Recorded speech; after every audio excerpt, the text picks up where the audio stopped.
សួស្តីលោកគ្រូខ្ញុំបាទឈ្មោះបើកំសួរថ្ងៃនេះខ្ញុំចង់ឡើងមកបកស្រាយពី project របស់ខ្ញុំដែលមានឈ្មោះថា Arcade Community Arcade Community ហ្នឹងគឺជា app មួយដើម្បីជំរុញវិស័យ e-sport កម្ពុជានៅក្នុង2025នេះដើម្បីឲ្យវាកើនឡើងកាន់តែខ្លាំងនៅឆ្នាំ2026ក៏ដូចជា2027ហើយអាចឲ្យវារីកដុះដាលកាន់តែខ្លាំងនៅឆ្នាំបន្តទៀត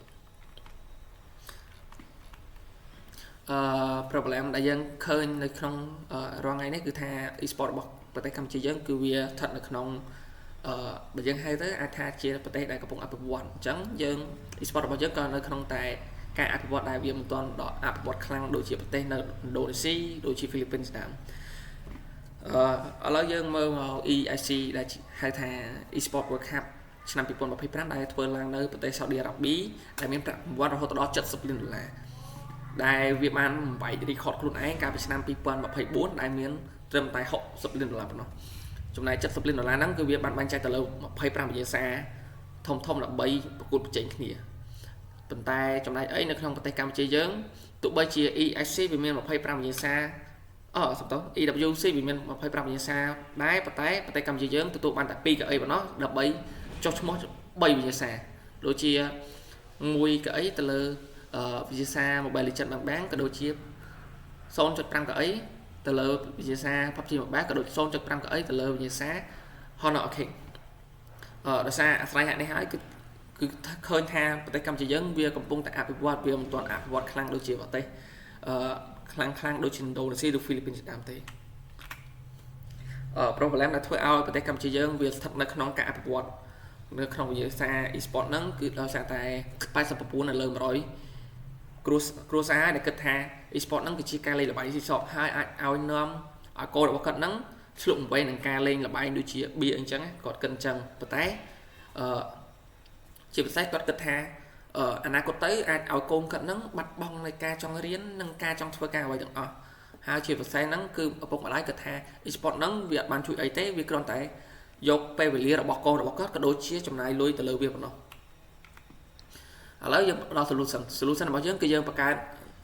application មួយដើម្បីងាយស្រួលក្នុងការពន្យល់ទៅលើឪពុកម្ដាយអំពី e-sport ដើម្បីឲ្យគាត់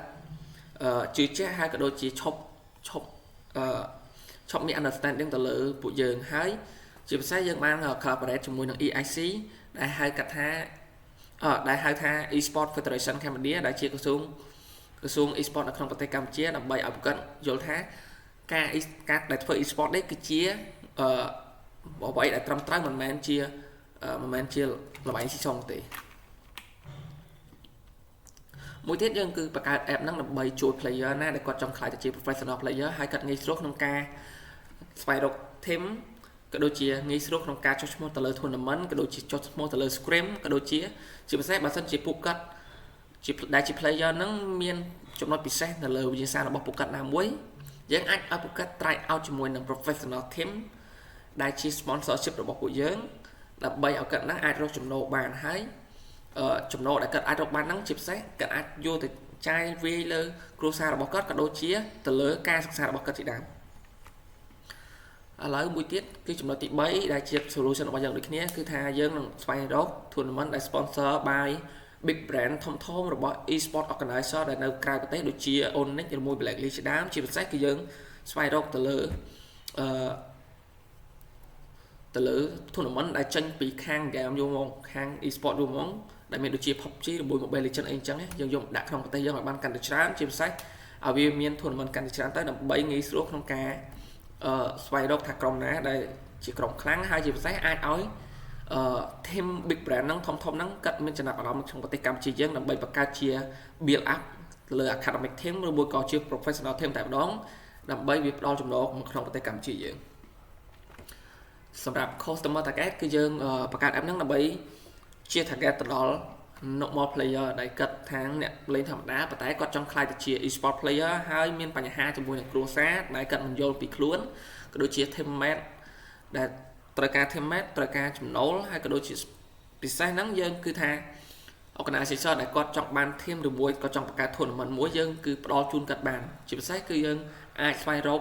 player ណាដើម្បីចូលរួមជាមួយនឹង team របស់ពួកគាត់ក៏ដូចជាយើងអាចបង្កើត tournament ដោយយើងគ្រប់គ្រងផ្ទាល់បានគ្រាន់តែគាត់តម្លាក់ទៅលើ budget របស់ពួកគាត់ហើយយើងបង្កើត tournament ឲ្យគាត់បានហើយ app ពួកយើងហ្នឹងក៏ងាយស្រួលក្នុងការធ្វើការជាមួយគ្នាដែរ ជាចុងក្រោយខ្ញុំបាទសូមអរគុណទៅដល់លោកគ្រូដើម្បីដែលបានទស្សនានឹងការបកស្រាយរបស់ខ្ញុំអរគុណលោកគ្រូ